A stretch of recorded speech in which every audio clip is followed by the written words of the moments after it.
భవిష్యత్తు. ఈ పదం వినగానే మనందరిలో ఏదో తెలియని ఆసక్తి కలుగుతుంది. రేపు ఏం జరుగుతుంది, రాబోయే రోజుల్లో ఈ ప్రపంచం ఎలా ఉండబోతోంది అని తెలుసుకోవాలనే కుతూహలం మనిషి పుట్టినప్పటినుంచీ ఉంది. ప్రపంచం మొత్తం భవిష్యత్తు గురించి చెప్పిన వ్యక్తిగా నోస్ట్రాడమస్ గురించి గొప్పగా చెప్పుకుంటుంది. కాని ఆయన కంటే కొన్ని వందల ఏళ్ల ముందే మన తెలుగుగడ్డ మీద రాబోయే కొన్ని వేల సంవత్సరాల చరిత్రను తన కళ్లతో చూసినట్లు గ్రంథస్థం చేసిన మహానుభావుడు ఒకరున్నారు. ఆయనే శ్రీ పోతులూరి వీరబ్రహ్మేంద్రస్వామి. ఆయన చెప్పినవి ఆనాడు కొందరికి పిచ్చి రాతల్లా అనిపించాయి. కాని ఈనాడు జరుగుతున్న వింతలు, విశేషాలు చూస్తుంటే ఆయన రాసిన ప్రతి అక్షరం సత్యమేనని ప్రపంచం ఒప్పుకుంటోంది. అసలు ఎవరి వీరబ్రహ్మేంద్రస్వామి? ఆయన ఎక్కడ పుట్టారు? భవిష్యత్తును ఎలా చూడగలిగారు? బనగానపల్లెలో ఏం జరిగింది? ఆ అద్భుతమైన ప్రయాణాన్ని ఈ రోజు మనం పూర్తిగా తెలుసుకుందాం. సాధారణంగా మనిషికి రేపు ఏం జరుగుతుందో తెలియదు. కాని వేల సంవత్సరాల తర్వాత ఏం జరుగుతుందో ముందే చూసి తాటాకుల మీద రాసిపెట్టిన ఏకైక మహానుభావుడు పోతులూరి వీరబ్రహ్మేంద్రస్వామి. ఆయన జీవితం ఒక మిస్టరీ. ఆయన పుట్టుక ఒక అద్భుతం. అసలు ఆయన ఎవరు? దేవుడా లేక దైవాంశ సంభూతుడా? ఈ ప్రయాణం ఆయన పుట్టుకతోనే మొదలవుతుంది. కథ కడప జిల్లాలోని బ్రహ్మానందపురం నుండి మొదలవుతుంది. అక్కడ పరిపూర్ణయాచార్యులు, ప్రకృతాంబ అనే పుణ్య దంపతులు ఉండేవారు. వారు స్వర్ణకారులు, విశ్వబ్రాహ్మణులు. ఆ దంపతులు ఎంతో కాలం సంతానం కోసం ఎదురుచూశారు. ఆ సమయంలో త్రిమూర్తులలో ఒకరైన బ్రహ్మదేవుడు భూమిమీద పాపం పెరిగిపోతుందని ధర్మాన్ని రక్షించడానికి తానే స్వయంగా భూమిమీదికి రావాలని నిర్ణయించుకున్నాడట. ఒకరోజు ఆ దంపతులు సరస్వతీ నది తీరాన ఉండగా ఒక పసిబిడ్డ ఏడుపు వినిపించింది. ఆశ్చర్యపోయి చూస్తే ఒక దివ్యమైన తేజస్సుతో ఉన్న బాలుడు కనిపించాడు. ఆ బాలుడిని ఎత్తుకోగానే ఆ దంపతులకు తెలియని ఆనందం కలిగింది. కాని ఇక్కడొక వింత జరిగింది. ఆ రహస్యమిదే. సాధారణంగా పిల్లలు పుట్టగానే ఏడుస్తారు లేదా పాలు తాగుతారు. కాని ఈ బాలుడి ఇంటికొచ్చిన తర్వాత పాలు తాగడం లేదు, ఏడవటం లేదు. తల్లిదండ్రులు కంగారు పడ్డారు. అప్పుడు ఆ పసిబిడ్డ తండ్రి చెవిలో ఓం అని ప్రణవనాదాన్ని వినిపించాడట. అంటే పుడుతూనే జ్ఞానిగా పుట్టాడు. అప్పుడు తండ్రికి అర్థమైంది, ఇతను సామాన్య బాలుడు కాదు, లోకానికి ఏదో చెప్పడానికి వచ్చిన మహాశక్తి అని. ఆ బాలుడికి వీరాంబొట్లయ్య అని పేరు పెట్టారు. కాని విధి మరోలా ఉంది. చిన్నప్పుడే తండ్రి మరణించడం, తల్లి వేరే పెళ్లి చేసుకోవాల్సిన పరిస్థితులు రావడం వల్ల ఆ బాలుడు అనాథగా మిగిలాడు. కాని దైవ నిర్ణయం ప్రకారం పాపగ్ని మఠాధిపతి అయిన వీరభోజయాచార్యులు ఆ బాలుడిని చేరదీశారు. అక్కడే ఆయన వేదాలు, శాస్త్రాలు అభ్యసించారు. 12 ఏళ్ల వయసు వచ్చేసరికి ఆయనకి గత జన్మజ్ఞానం గుర్తుకు వచ్చింది. నేను ఎందుకు పుట్టాను, నా కర్తవ్యమేంటి అనే ప్రశ్నలు ఆయన్ని ఊరు వదిలి వెళ్లేలా చేశాయి. ఇంట్లో ఎవరికీ చెప్పకుండా బయలుదేరిన స్వామివారు కర్నూలు జిల్లాలోని బనగానపల్లె చేరుకున్నారు. ఇది ఆయన జీవితంలో అత్యంత కీలకమైన మలుపు. అక్కడ గరిమెళ్ల అచ్చమ్మ అనే ఒక సంపన్న గృహిణి ఉండేది. ఆమెకు చాలా ఆవులు ఉండేవి. స్వామివారు మారువేషంలో ఆమె ఇంటికి వెళ్లారు. అమ్మా, నేను పరదేశిని, నాకు కూడు గుడ్డ ఇస్తే మీ ఆవులను కాస్తాను అని అడిగారు. అచ్చమ్మ ఒప్పుకుంది. కాని ఆ పసివాడి ముఖంలో ఉన్న తేజస్సు చూసి ఆమె ఆయనను పనివాడిలా కాకుండా సొంత కొడుకులా చూసుకునేది. ప్రతిరోజూ స్వామివారు ఆవులను తోలుకుని అడవికి వెళ్లేవారు. కాని అక్కడ ఆయన చేసే పని చూస్తే ఎవరైనా ఆశ్చర్యపోవాల్సిందే. ఆయన ఆవులను ఒక చోట నిలబెట్టి తన చేతి కర్రతో నేలమీద ఒక గీత గీసేవారు. మీరు ఈ గీత దాటి బయటకు వెళ్లకూడదు, క్రూర మృగాలు ఈ గీత లోపలికి రాకూడదు అని ఆజ్ఞాపించేవారు. ఇదే అక్కడి వింత. అడవిలో పులులు, చిరుతపులులు గాండ్రిస్తున్నా సరే ఏ ఒక్క ఆవు కూడా భయంతో ఆ గీత దాటేది కాదు. ఏ క్రూరమృగం కూడా ఆ గీత దాటి ఆవుల దగ్గరకు వచ్చే ధైర్యం చేసేది కాదు. ఆవులు ప్రశాంతంగా మేతమేస్తుంటే స్వామివారు దగ్గరలో ఉన్న రవ్వలకొండ గుహ కేవ్స్లోకి వెళ్లి ధ్యానం చేసుకునేవారు. స్వామివారు ఆ గుహలో ఒంటరిగా కూర్చుని తాటాకులను సేకరించి వాటిమీద గంటం, ఐరన్ పెన్తో రాయడం మొదలుపెట్టారు. అదే కాలజ్ఞానం. ఆయనప్పుడు ఏం రాశారో తెలుసా? కొన్ని వేల సంవత్సరాల తరువాత జరగబోయే వింతలను రాశారు. ఆకాశంలో పక్షుల్లాగా విమానాలు ఎగురుతాయి. దూరదేశపు మనుషులు, ఇంగ్లీష్వారు మన దేశాన్ని పాలిస్తారు. డబ్బుకు విలువ పడిపోతుంది, మనిషికి విలువ లేకుండా పోతుంది. కులమతాల గొడవలతో జనం చస్తారు. ఆయన రాస్తున్నప్పుడు ఆ గుహలో ఒక దివ్యమైన కాంతి వచ్చేదట. చీకటి గుహలో దీపం లేకుండానే వెలుగు నిండేది. ఆయన సమాధి స్థితిలో ఉండి భవిష్యత్తును తన కళ్ల ముందు సినిమా రీల్లాగా చూస్తూ రాసేవారు. కొన్ని రోజులకు అచ్చమ్మకు అనుమానం వచ్చింది.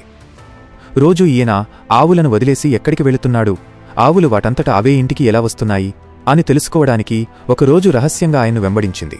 అడవిలో ఆ గీత లోపల ఆవులు భద్రంగా ఉండటం చూసి ఆమె షాక్ అయ్యింది. మెల్లగా గుహవైపు వెళ్ళింది. లోపల స్వామివారు రాసుకుంటూ ఉండగా ఆమెకు ఒక అద్భుత దృశ్యం కనిపించింది. స్వామివారి తల వెనుక ఒక సూర్యుడిలాంటి కాంతి వలయం, ఆవురా కనిపించింది. ఆయన సామాన్య మానవుడిలా కాకుండా సాక్షాత్తు శ్రీమహావిష్ణువులా చతుర్భుజాలతో ఆమెకు దర్శనమిచ్చారు. కొన్ని కథల ప్రకారం ఆ దృశ్యం చూడగానే అచ్చమ్మ స్పృహ తప్పి పడిపోయింది. స్వామివారు ఆమె ముఖం మీద నీళ్లు చల్లి లేపారు. ఆమె కాళ్లమీద పడి, స్వామి, మీరెవరో తెలియక పనివాడిగా చూశాను, నన్ను క్షమించండి అని ఏడ్చింది. అప్పుడు స్వామివారు చిరునవ్వుతో, అచ్చమ్మ, భయపడకు. నేను ఈ కలియుగంలో ధర్మాన్ని నిలబెట్టడానికి వచ్చాను. నా ఈ కాలజ్ఞానం భవిష్యత్తు తరాలకు హెచ్చరిక. ఇది నీ ద్వారానే లోకానికి తెలియాలి అని చెప్పారు.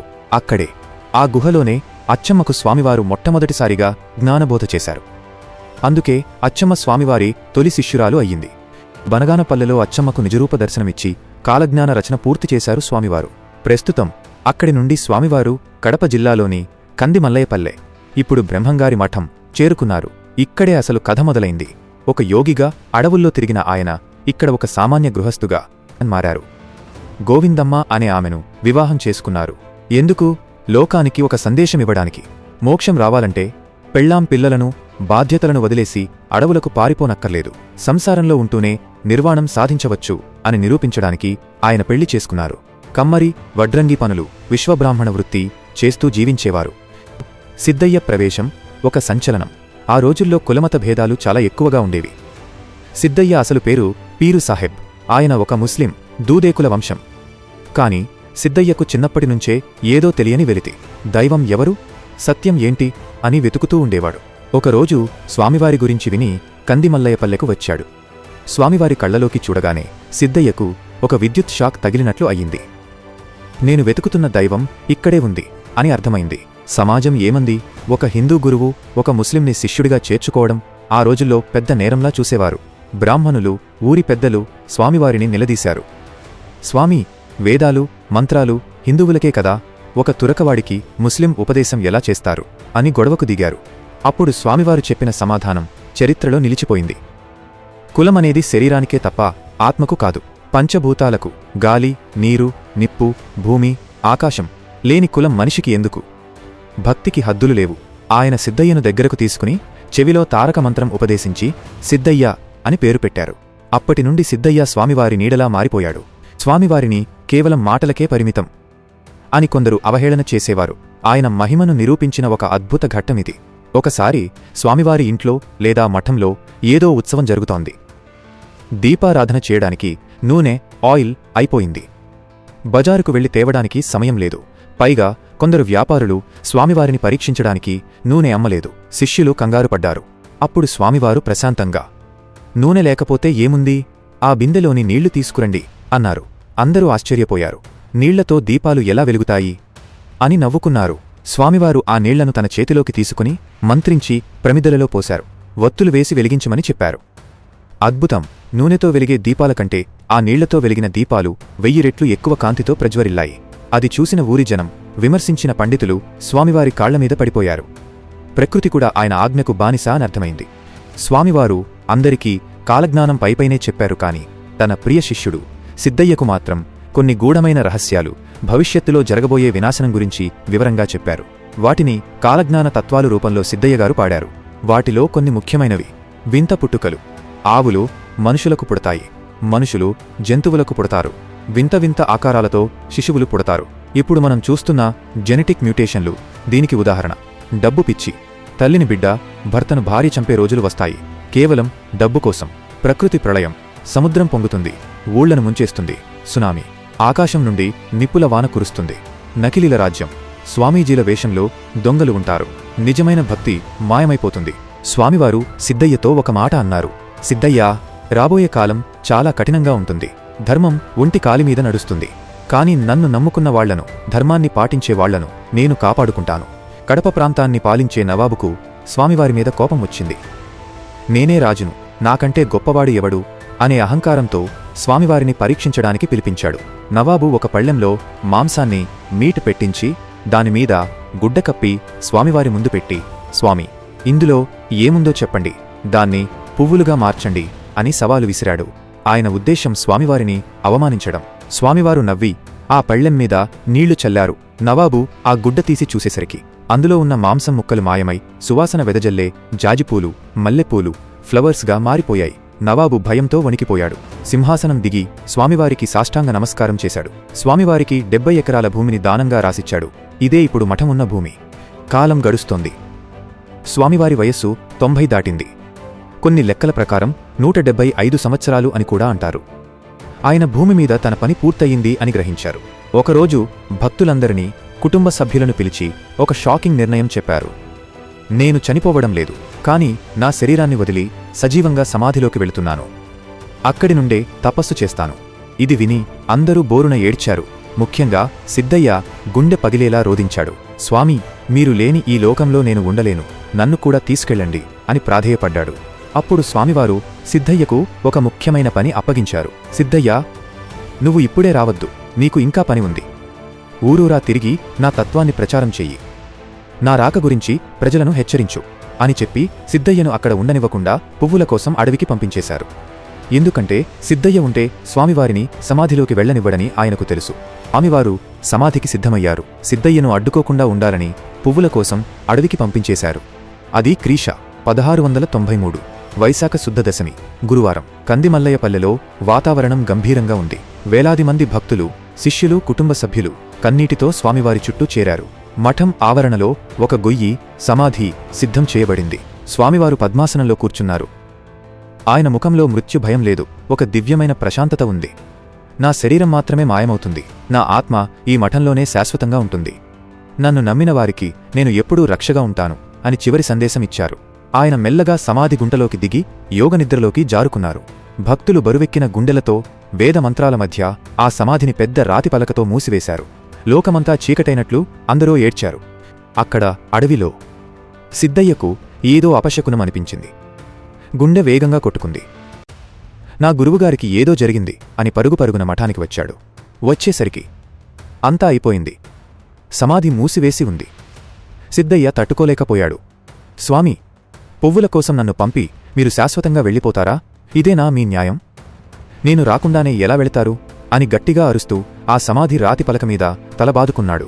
మీరు బయటకు వచ్చి నాతో మాట్లాడేదాకా నేను ఇక్కడి నుండి కదలను, అన్నం ముట్టను, అవసరమైతే నా ప్రాణం తీసుకుంటాను అని సిద్ధయ్య భీష్మించుకుని కూర్చున్నాడు. 3 రోజులు గడిచాయి. సిద్ధయ్య ఏడుపు ఆపలేదు. ఆ రాతిని పట్టుకుని రోదిస్తూనే ఉన్నాడు. అప్పుడు ఒక అద్భుతం జరిగింది. మూసివేసిన సమాధి లోపలి నుండి ఒక గంభీరమైన గొంతు వినిపించింది. సిద్ధయ్య, ఏడవకు బిడ్డా, నేను ఎక్కడికి పోలేదు. అందరూ ఆశ్చర్యంతో చూస్తుండగా ఆ సమాధి రాతిపలక వాటంతటా అదే పక్కకు జరిగింది. కొన్ని కథల ప్రకారం పగుళ్ళిచ్చింది. స్వామివారు మళ్లీ ప్రత్యక్షమయ్యారు. స్వామివారు సమాధిలో నుండి బయటకు వచ్చి సిద్ధయ్యను ఓదార్చారు. సిద్ధయ్యా, నీ భక్తికి మెచ్చాను. నా తదుపరి బాధ్యత నీదే. నా ఈ చేతికర్రను, యోగదండం, పాదుకలను నీకిస్తున్నాను. వీటిని పూజించు అని చెప్పారు. ఆ తరువాత మళ్లీ సమాధిలోకి వెళ్లి శిలగా మారిపోయారు. ఆ సంఘటన వల్లే సిద్ధయ్యగారి భక్తి ప్రపంచానికి తెలిసింది. స్వామివారు వెళ్తూ వెళ్తూ ఒక భయంకరమైన మరియు ఆసక్తికరమైన విషయాన్ని చెప్పారు. అదే వీరభోగ వసంతరాయల అవతారం. కలియుగం 5000 ఏళ్లు గడిచిన తర్వాత పాపం పతాక స్థాయికి చేరినప్పుడు నేను మళ్లీ పుడతాను. అప్పుడు నా పేరు వీరభోగ వసంతరాయలు. ఆయన వచ్చేటప్పుడు జరిగే సంకేతాలు, సైన్స్ ఇలా ఉంటాయట. 1. ఆకాశంలో వింత తోక చుక్క. ఆకాశంలో ఒక కొత్త నక్షత్రం, కోమెట్ పుడుతుంది. అది 33 రోజుల పాటు కనిపిస్తుంది. అది కనిపించినప్పుడు లోకంలో భయంకరమైన మార్పులు మొదలవుతాయి. 2. నెత్తుటి ఏరులు. ధర్మం తప్పిన మనుషుల రక్తం ఏరులై పారుతుంది. 1,000,000 మందిలో ఒకరు మాత్రమే మిగులుతారు. 3. వేషధారణ. నేను తెల్లటి గుర్రం ఎక్కి చేతిలో పెద్ద ఖడ్గం, కత్తి పట్టుకుని దొరికిన పాపాత్ములను దొరికినట్లే సంహరిస్తాను. 4. ప్రకృతి ప్రళయం. భూమి కంపిస్తుంది, సముద్రాలు పొంగుతాయి, కొండలు పగిలిపోతాయి. ధర్మాత్ములు, దైవభక్తి ఉన్నవారు మాత్రమే ఆ ప్రళయం నుండి బయటపడతారు. ఈ అవతారం సాక్షాత్తు శ్రీమహావిష్ణువు కల్కి అవతారం అని భక్తుల నమ్మకం. స్వామివారు చెప్పిన దాని ప్రకారం ఆయన వచ్చే సమయం దగ్గర పడుతోందని ఇప్పుడు జరుగుతున్న విపత్తులు చూస్తుంటే అనిపిస్తుంది. నేటికీ నిలిచిన సాక్ష్యాలు. కడప జిల్లాలోని బ్రహ్మంగారి మఠం ఇప్పటికీ ఒక శక్తివంతమైన క్షేత్రం. అక్కడ స్వామివారు జీవసమాధి అయిన ప్రదేశం ఉంది. సిద్ధయ్యగారికి ఇచ్చిన పాదుకలు, చేతికర్ర ఇప్పటికీ పూజలందుకుంటున్నాయి. ఆ మఠంలో నవగ్రహ మండపం ఉంది. దానిని స్వామివారే స్వయంగా చెక్కారని చెబుతారు. అక్కడికి వెళితే గ్రహదోషాలు పోతాయని నమ్మకం. స్వామివారు రాసిన తాటాకు గ్రంథాలు, కాలజ్ఞానం ఇప్పటికీ మఠంలో భద్రంగా ఉన్నాయి. వాటిలో కొన్ని పేజీలు ఇప్పటికీ ఎవరూ చదవలేదని, సమయం వచ్చినప్పుడు అవి వాటంతటా అవే బయటపడతాయని ఒక మిస్టరీ ఉంది. శ్రీ పోతులూరి వీరబ్రహ్మేంద్రస్వామివారు కేవలం ఒక మనిషి కాదు, ఒక మహాశక్తి. ఆయన చెప్పినవన్నీ జరిగాయి. బ్రిటిష్ రూల్ జరిగింది. గాంధీ మహాత్ముని రాక జరిగింది. విధవ వివాహాలు, కులాల కలయికలు జరిగాయి. ఈనాడు మనం చూస్తున్న కరోనా వంటి వ్యాధులు, ప్రకృతి వైపరీత్యాలు జరుగుతున్నాయి. ఇక జరగాల్సింది ఒక్కటే, ఆయన రాక. నమ్మకమున్నవాడికి బండరాయి కూడా దేవుడే, నమ్మకం లేనివాడికి దేవుడు కూడా బండరాయే. కలియుగం చివరిలో ధర్మం గెలవాలంటే మనం కూడా ధర్మబద్ధంగా బ్రతకాలి అని చెప్పడమే స్వామివారి ఉద్దేశం. ఓం శ్రీ వీరబ్రహ్మేంద్ర స్వామినే నమః. ఓం శ్రీ వీరభోగ వసంతరాయాయ నమః.